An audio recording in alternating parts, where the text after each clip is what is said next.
Hey friends, welcome back to Thought of the Day, where we are exploring what does following Jesus in the coronavirus pandemic look like. So, I've been sitting out on our front porch to work every once in a while, and I have noticed we have a little nest of birds. A mama bird laid some eggs and they have hatched, and let me tell you, these little suckers are growing, and their lungs are growing too because they are quite noisy. But no, they're really cute. The first time I was out on the front porch, I noticed them. The mama bird was going back and forth to get food for each of the birds. And I just thought I timed this right. That I saw the mama bird come and bring a little food, feed it to one of the babies, and then go off and get more food. But then, as I kept sitting there for about 2 hours, the mama bird kept going and getting more food and bringing it back, going and getting food and bringing it back. And then I went inside and then came back out like 3 hours later, and she was still at it.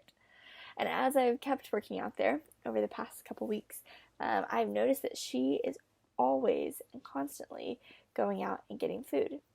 That is her purpose. That is her role.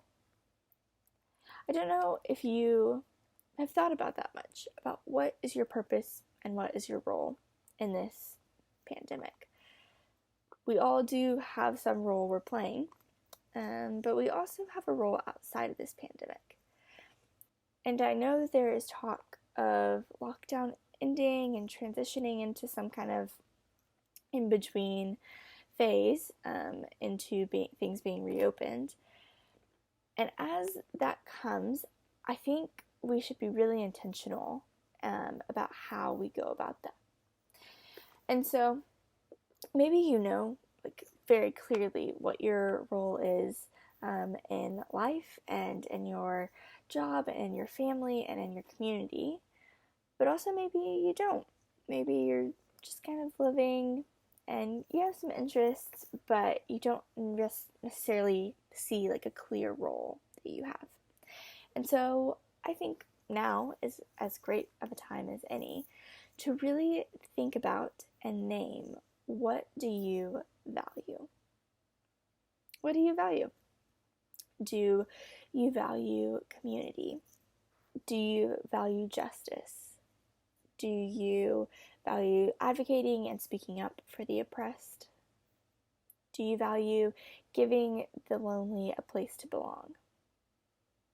Whatever it is that you value and whatever you feel like you are called to and whatever role you're given in the kingdom, because we are all given a role, kind of set yourself back in Genesis. And the garden is created and all of creation has a role to fill that is beautiful. And it all is living in harmony with each other, and mama birds keep going out and getting food for their chicks and bringing it back all day long. And that role is valuable. So whatever it is that you feel like you value and your role in the kingdom is. So I just want you to really take this time where we're not getting to do as much as we usually could, to explore what do you really value and what is your role. And just take time to do that. Don't necessarily start making plans, but really just spend a lot of time in that question. And as we're transitioning out of lockdown, let's not rush back to just the way life used to be, but let's take this list of things that we value and then let's enact them. Let's see them be played out in our life. Let's be really intentional about the lives we live. So what do you value? And how are you going to be intentional about living it out?